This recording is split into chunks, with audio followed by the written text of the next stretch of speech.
Hi everyone, bonjour à tous. Ce matin, les plus importantes installations portuaires du Canada sont inactives.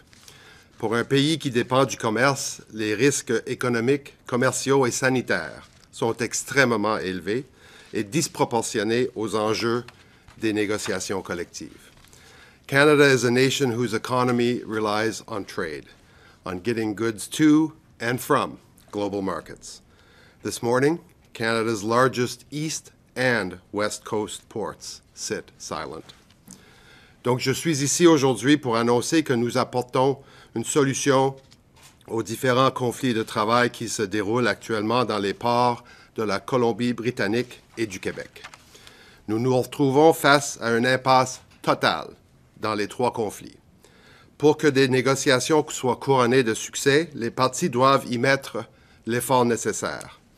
À Montréal, entre le SCFP 375 et l'AEM, et au port de Québec, entre la Société des arrimeurs de Québec et SCFP 2614, les parties font preuve d'un manque d'urgence alarmant et les négociations ne progressent pas vers de nouveaux accords.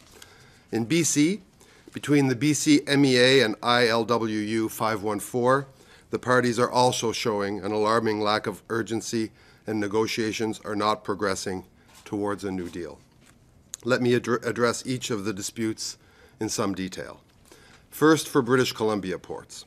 Negotiations between the BCMEA and ILWU 514 began on November 30th, 2022, nearly 2 years ago. And yet today, we are still far from a deal. Both parties filed various complaints to the CIRB about these negotiations. On October 23, 2024, the CIRB granted in part BCMEA's complaint of bad faith bargaining against the union. Since November 4th, strike action by the union and a lockout by the employer has effectively halted activity at all West Coast ports. Last week, I requested that the parties meet again to resume negotiations. This happened on Saturday, and mediators determined that no path forward is possible based on the inflexibility on both sides. Pour ce qui est du port de Montréal, les négociations perdurent depuis le 1er septembre 2023 et aucun progrès n'a été fait. Depuis le 30 septembre dernier, 7 avis de grève et 3 préavis de mesures de l'employeur, dont un lockout, ont été émis. Tout ça en moins de 2 mois, ce qui a créé une instabilité économique et logistique importante. Les plaintes se sont multipliées devant le CCRI. Et en octobre, j'ai proposé la nomination d'un médiateur spécial. Mais les deux parties ont même été incapables de s'entendre sur 7 propositions. Le 7 novembre dernier, l'employeur a déposé son offre finale et celle-ci a été rejetée à 99,7% par les membres du syndicat. Depuis, un lockout complet a été décrété par l'employeur et le syndicat maintient ses arrêts de travail. Enfin, le port de Québec. La situation de ce port est différente des 2 autres ports, mais pas moins inquiétante. Ça fait plus de 2 ans et demi que la situation perdure au port de Québec. Des travailleurs de remplacement font maintenant le travail, chose que nous déplorons, pour maintenir des opérations presque normales depuis le début du lockout. En conséquence, la relation entre les parties et la paix industrielle se détériore un peu plus chaque jour. Afin de dénouer l'impasse, nos médiateurs ont proposé des solutions. Le 17 avril dernier, le CCRI a mandaté un vote sur ces solutions, lesquelles ont été rejetées à 84%. Depuis, il n'y a aucune perspective d'accord en vue et le lockout perdure depuis plus de 2 ans. Nous agissons donc pour rétablir la stabilité pour ce port et bien entendu pour les employés et leurs familles qui sont affectés. The collective bargaining process belongs to the parties alone, but the consequences impact the lives of working people and families across Canada. As Canada's Minister of Labour, it is my duty and responsibility to secure industrial peace in the national interest of all Canadians and to promote conditions favorable to the settlement of the parties' disputes. So today, I have invoked my authorities under the Canada Labour Code. Under Section 107 of the Code, I've directed the Canada Industrial Relations Board to order that all operations and duties at the ports resume, and to assist the parties in settling their collective agreements by imposing final and binding arbitration. This will bring the necessary resolutions for both workers and employers. I have also directed the Board to extend the terms of the existing collective agreements until new ones are established. There will be a debate about this, the second such use of this instrument to settle a long-standing labor dispute. I welcome that debate. La patience des Canadiens à l'égard des perturbations de nos chaînes d'approvisionnement a été mise à l'épreuve et s'épuise. La menace pour notre intérêt national et le bien-être économique des Canadiens est trop grande. Les Canadiens attendent des parties qu'elles négocient des accords équitables et qu'elles le fassent rapidement. Cela n'a pas été le cas dans tous ces cas. Je tiens à le souligner. Il y a une limite à l'autodestruction économique que les Canadiens sont prêts à accepter. Les meilleurs accords sont toujours ceux qui sont négociés. Mais lorsque les accords sont retardés ou n'arrivent jamais, et en présence d'autodestruction économique, il y a une obligation d'intervenir. En tant que ministre du Travail, cette responsabilité m'incombe. Pour les Canadiens, il y a une limite. These work stoppages, are impacting our supply chain, hundreds of thousands of Canadian jobs, our economy, and our reputation as a reliable and international trading partner. We rely on the movement of goods through our ports. If these work stoppages go on, the impacts will only worsen, and our well-earned reputation for reliability will be put at risk. Because of these impasses, more than $1.3 billion in value of goods is affected every day. Canada's economy is taking a hit. Farmers, small businesses, manufacturers, retailers, families. The list goes on of those already feeling the impacts. Not only that, but also thousands of hardworking Canadians could be laid off if this continues, including thousands of union workers. 200 in one company, 350 in another, and that weeks before Christmas. For example, a company reached out to me yesterday and told me that because they have no vehicles left on the dock and they haven't had a vessel in a week, they will have to make layoffs as soon as today. They added that customers are ripping up their contracts and going elsewhere, U.S. West Coast, U.S. East, Gulf Coast. This is happening all across the country. The impact that these stoppages could have on Canada's potash industry would be devastating. We need the potash mine for fertilizer to reach the farmers who grow food all over the world. Already, Canadian companies relying on potash exports have had to turn to international suppliers such as Russia, driving up costs and hurting competitiveness. Les constructeurs automobiles sont confrontés à des retards car des pièces essentielles en provenance d'Asie sont bloquées dans les ports, ce qui menace l'emploi. Les détaillants, surtout à l'approche des fêtes de fin d'année, doivent faire face à des rayons vides car des stocks essentiels n'arrivent pas à temps. Et même des produits de base comme le sel. Le sel est nécessaire à la production de chlore liquide pour l'eau potable dans nos municipalités, en particulier dans l'ouest et le nord du Canada. Plusieurs exportateurs ont également mentionné qu'ils devront augmenter les coûts des produits pour compenser les coûts supplémentaires liés à la logistique de transport. For all those who are impacted, I am committed to ensuring a swift resolution to protect our economy and the livelihoods of Canadians. I should add that I am grateful that my predecessor, Seamus O'Regan, launched an industrial inquiry in the West Coast ports to examine structural problems with collective bargaining and others. Given the current situation, it seems clear to me that we will have to examine their work very, very carefully to see how longer-term solutions can be applied to those and other ports and similar disputes across the country. It is our government's responsibility to ensure industrial peace. Mais je suis extrêmement fier de faire partie d'un gouvernement qui s'est engagé à mener des négociations collectives équitables et à veiller à ce que les travailleurs obtiennent des accords équitables. Il est clair que la négociation collective n'est pas facile, mais nous avons constaté à maintes reprises qu'elle produit les accords les plus solides et les plus durables, au bénéfice des syndicats, des employés et leurs familles et des employeurs. Je tiens à réaffirmer que les accords négociés sont encore et toujours la meilleure façon de progresser, mais nous ne pouvons pas nous permettre que les Canadiens souffrent lorsque les partis n'assument pas leur responsabilité de conclure des accords ensemble. Nous rappelons également que tout cela n'est pas nécessaire si les partis peuvent encore s'asseoir et parvenir à un accord. C'est encore une voie qui leur est disponible. Ça n'est pas exclu et nos médiateurs demeurent à leur disposition. Merci beaucoup. Thank you. Merci. On va maintenant passer à la période de questions. Vous êtes nombreux dans la salle. Je vous demanderai de garder les questions courtes et les réponses courtes autant que possible pour en prendre le plus possible. So there are quite many of you in the room, so I'll kindly ask to please keep the question short, answer short as well. So Jordan Golding, Financial Post, you want to go first? Hi, Minister. Can you just provide a timeline on how quickly you expect work to resume at both these ports in light of the order you've made today?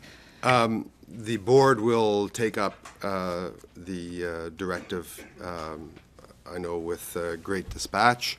It should take a matter of days for them to react and issue an order. Obviously, just as in the earlier circumstance, the board is an independent agency, so its actions belong to it and it alone, but it should not take an undue amount of time.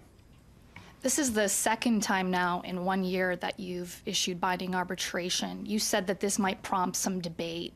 Are you concerned at all about the precedent you're setting with regards to interviewing in the collective bargaining process? It's certainly not something I take lightly. My belief and the government's belief in collective bargaining and in the fact that collective agreements that are reached at the bargaining table are the most durable agreements it is possible to conclude, that has not changed. However, when mediators, who are among, it should be said, the best in the world, inform me in 3 different circumstances that we are at a total impasse and the way forward is not clear, the duration of the disputes is not clear, and there is real economic, health, and other risks posed to Canadians, then that I take that responsibility extremely seriously. And Canadians, as I said, have limited tolerance right now for economic self-harm. Michel Comte, Agence France-Presse. Good morning, Minister. You mentioned in your statement that the government's identified structural problems in collective bargaining, particularly as it relates to transportation. In your view, what's needed? Are we talking about a wholesale change in the process or just some tweaks, and how long do you think that will take to bring about to put forward these changes? I don't have a prescription, but I do have a very good diagnosis. And what I have observed in my tenure as Minister of Labour is that we have these negotiations that stretch over months and years and need not. Days and days and weeks of mediator and conciliator time is spent with these parties. The positions of both sides are well known to each other over a long period of time. People have the opportunity to consider those positions, consider what a compromise might look like, but those compromises never seem to come. And so, as I said in my remarks, we need parties to act with greater urgency in these circumstances and to conclude deals that are in the best interests of their members or the best interests of their other stakeholders, in the case of employers. We want a competitive economy, but we want people making good wages and working in safe workplaces too. Those arrangements are best worked out at the negotiating table. But in these circumstances and in the prior circumstances, there was no perspective, no possibility, realistically, of that occurring. Follow-up, Michel? No? Ryan Tumulty, Toronto Star. Minister, you mentioned the industrial inquiry that's underway. Mm-hmm. Prior to that, there was an expert, 2 experts wrote a report on what was going on West Coast ports, and they concluded that both sides were engaged in surface bargaining. They weren't actually dealing with the issues at hand because they assumed you would step in. Certainly the unions in Montreal and Vancouver have said that their employers want you to step in and that they're not negotiating to force you to do that. Are you concerned you're being used in this? Except they are negotiating. In the case of these three disputes, we have over 2 years on average worth of negotiations to point to. Mediators spend days and days and weeks with these parties. Offers are tabled. It is not for me to determine the terms of any collective agreement. I am merely cheering for an agreement. But the fact is that employers and employees sit down for marathon bargaining sessions. And unfortunately, in these cases, they've gone nowhere. So as the economic losses threaten the country and begin to mount, it is up to the government to ensure that a fair settlement's reached. Arbitration leads to fair settlements, maybe not as durable as those that are reached at the bargaining table, and that we can get on with the economic life of this country and avoid layoffs and other carnage in many of our commercial sectors and for workers and their families. But you stepped in, you're stepping in here, you had to step in the railway dispute, WestJet last year. I think you came very close to having to step in with the other Port of Vancouver strike. Are you just concerned that even though they're negotiating, they're sitting at the table, they're not actually bargaining, they're not changing their positions? Well, we've concluded deals too. We concluded deals with the Air Canada pilots in the grain terminals on the West Coast, and Prince Rupert just ratified. We concluded deals with the Videotron workers that had gone on for a great many months. So deals are getting reached at the bargaining table. Deals are getting reached even in the logistics and transportation sector. But no deal, according to the experts who are accompanying these parties, is possible in the short or medium term in the present circumstance. So when Canada's economy, Canadians' health is threatened, any responsible government has to step in. Laurence Martin, Radio-Canada.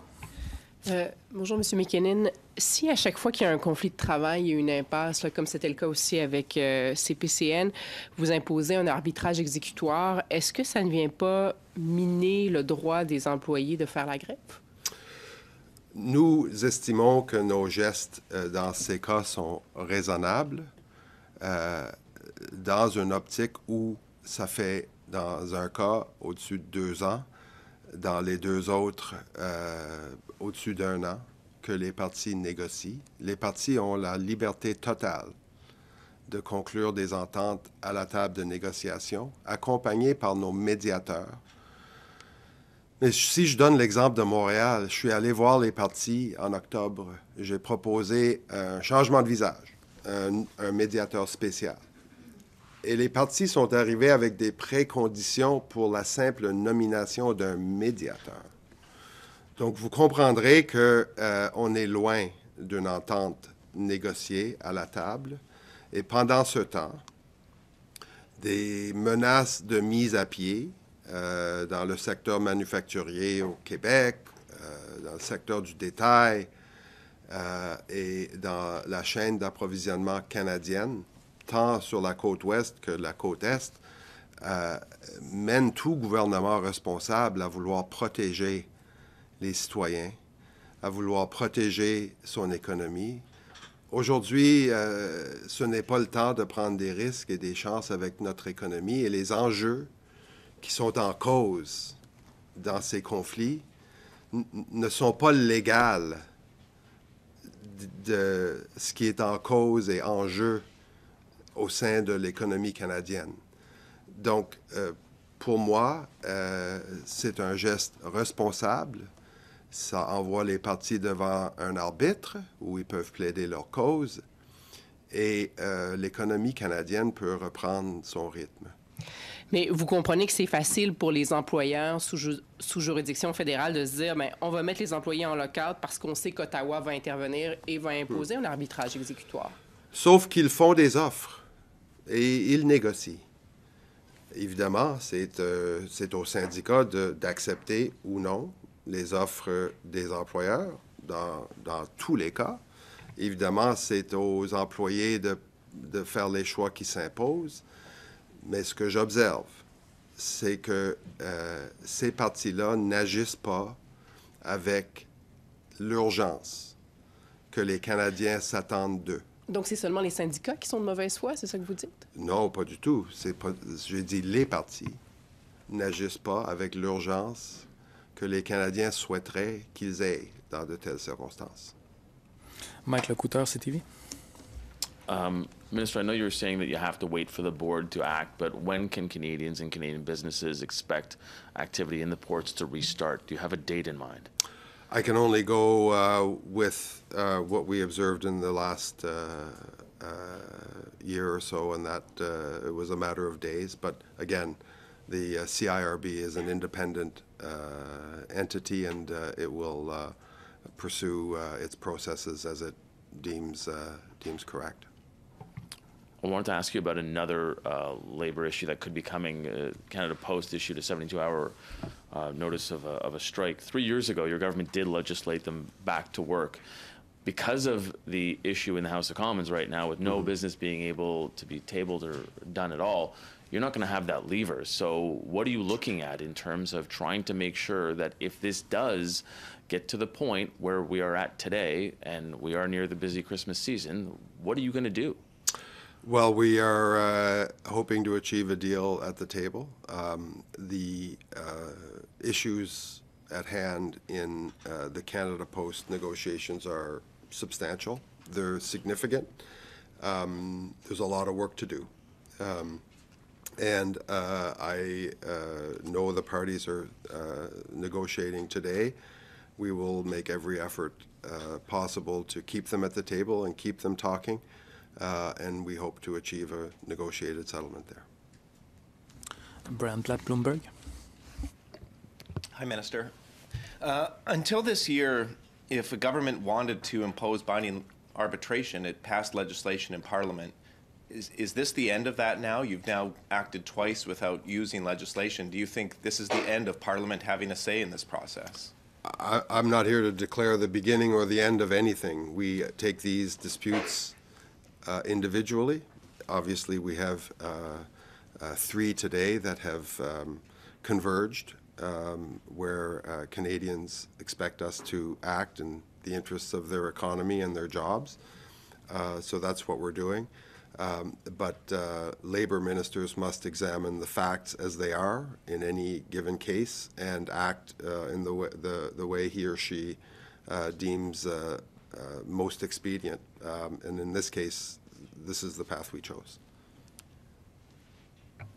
This is a government that has tried to have good relations with organized labor. You mentioned earlier that you expect this decision will prompt a debate. What reaction have you gotten when you acted through this executive measure to end the rail strike, and now you've acted again? How worried are you about permanently damaging your relations with organized labor, with the Liberal Party and organized labor? We've worked very hard to be a government that favors the interests of workers, their economic well-being, that of their families, and of course to work on items that are important to the labor movement. That has included things like sick days, the passage of C-58, which bans replacement workers, which I would note again have been in use in Quebec City for some time now. And those two added to a number of other initiatives, consultations, specific tangible actions that we've taken that make life better for Canadian workers.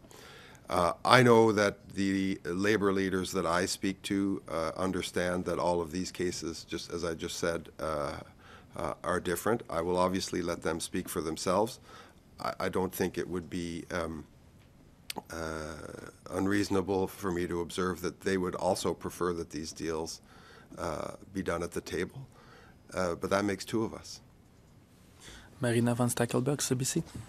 The strike notice from the Union for Canada Post workers means that mail carriers could be off the job as early as Friday. If that happens, will the federal government intervene to stop that from happening? Our plan is to support collective bargaining at this stage. And just to follow up, you have mentioned in the past that federal mediators have been involved. Has the government put any additional resources into this as we see this strike notice being issued? We've put all the resources that are required into supporting the parties in Canada Post. Can you be a bit more specific? That's mediation support. Bill Curry, Globe and Mail. Good morning. On another topic, still trade-related, Doug Ford said today he would like to see Canada focus on striking a bilateral trade deal with the United States because the issues that Mexico has with the U.S. are completely different than Canada's concerns. What do you make of that proposal? I'm going to let those responsible for that issue speak to it. As you can imagine, Bill, I've spent most of my time lately working on what we're talking about this morning. On labor disputes, your actions on the rail front are currently before the courts. What was your thinking in taking this action today, given that you still haven't received the ruling from the courts on the legality of your actions on the rail front? The parties are, of course, pursuing all of their rights, reserving all of their rights, and pursuing the legal challenges that you just mentioned. Obviously, that's something that we were expecting, but it's also something we expect to defend vigorously in court.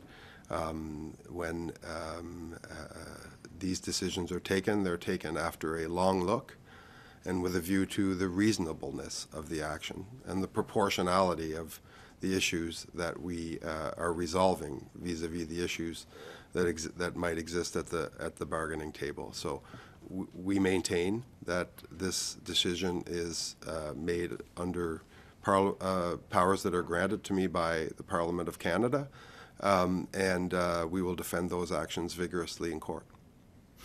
Kyle Duggan, Canadian Press. Hi, Minister. I'm wondering, you had mentioned Canada's trading relationship. What kinds of things have you been hearing from your American counterparts, from U.S. businesses? Have you been engaged with them? What are they saying? What kind of pressure are you feeling? I've been listening to Canadian businesses and consulting widely with Canadians and hearing very carefully their interventions with respect to this. As for the U.S., all I would observe is that you will know of the labor issues that exist on the East and Gulf Coast ports. We obviously followed that very carefully. That is an issue that is not yet resolved, so I don't have any specific comment on that. Canada makes decisions in the best interest of Canadians and based on facts that are present in Canada. And can you explain to Canadians who have been following these labor issues, but not the specifics of each individual contract, just the general pattern of this kind of stop-and-go labor disruption, why haven't you been stepping in sooner in these cases? Your mediation talks failed ultimately. A lot of these instances, it seems like they're kind of bound to this kind of conclusion. So why aren't you stepping in faster? We want to give every chance for collective bargaining to succeed.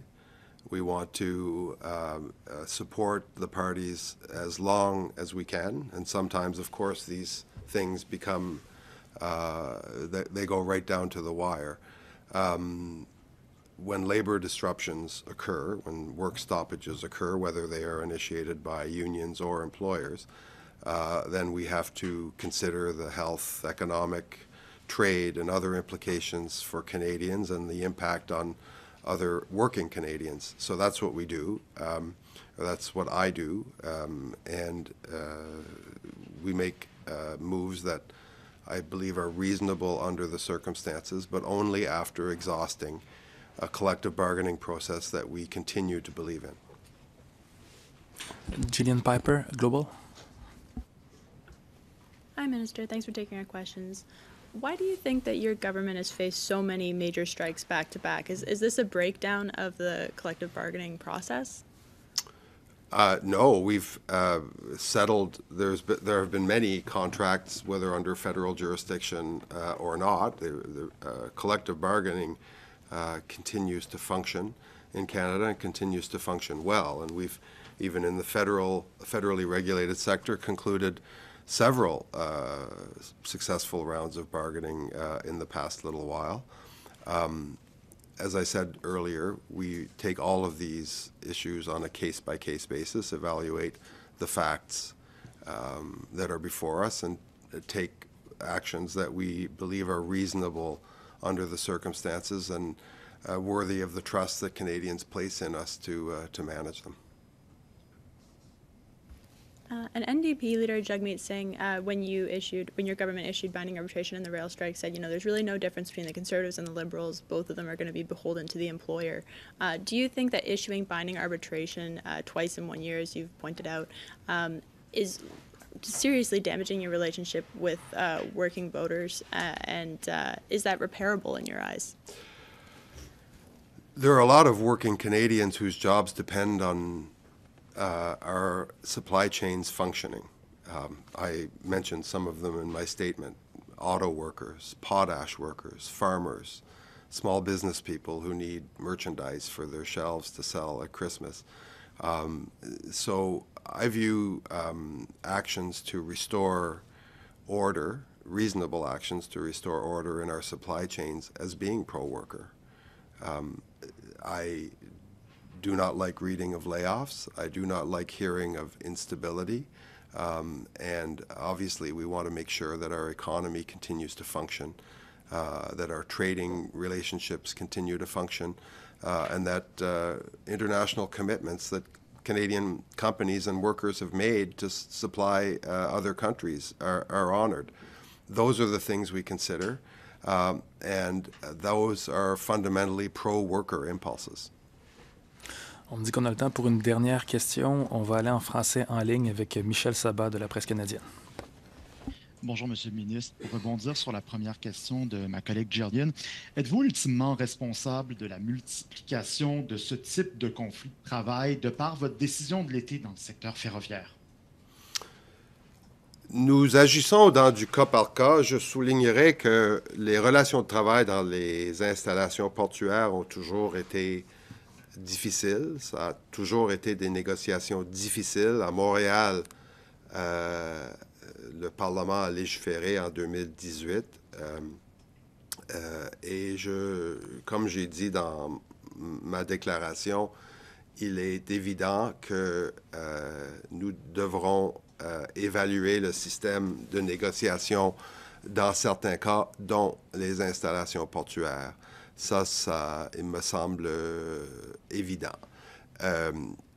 Donc, comme j'ai dit à un de vos collègues, j'évalue toutes ces situations sur du cas par cas et les dégâts économiques imposés au Québec et au Canada sont tels que tout gouvernement responsable se doit de prévoir un choix pro-travailleur, un choix pro-économie et agir dans les intérêts supérieurs de l'ensemble des Canadiens. Mais sentez-vous que les employeurs vous utilisent maintenant en s'attendant à ce que vous interveniez, que vous êtes devenu le dindon de la farce des employeurs? Ben, c'est démenti, cela, de par le fait que les partis négocient. Dans le cas de la Colombie-Britannique, on parle de 17 jours en médiation et conciliation. À Québec, 75. Et à Montréal, 34. Il y a des offres de part et d'autre qui sont rejetées, bien évidemment, mais négociation, il y a. Entente, il n'y a pas. Et on doit trouver, évidemment, à plus long terme, on doit trouver des solutions où ces partis-là trouvent le chemin de l'entente plus facile. Les Canadiens s'attendent à ça et c'est quelque chose que j'aimerais leur offrir aussi. Voilà qui met un terme à cette conférence de presse. Merci beaucoup et bonne journée.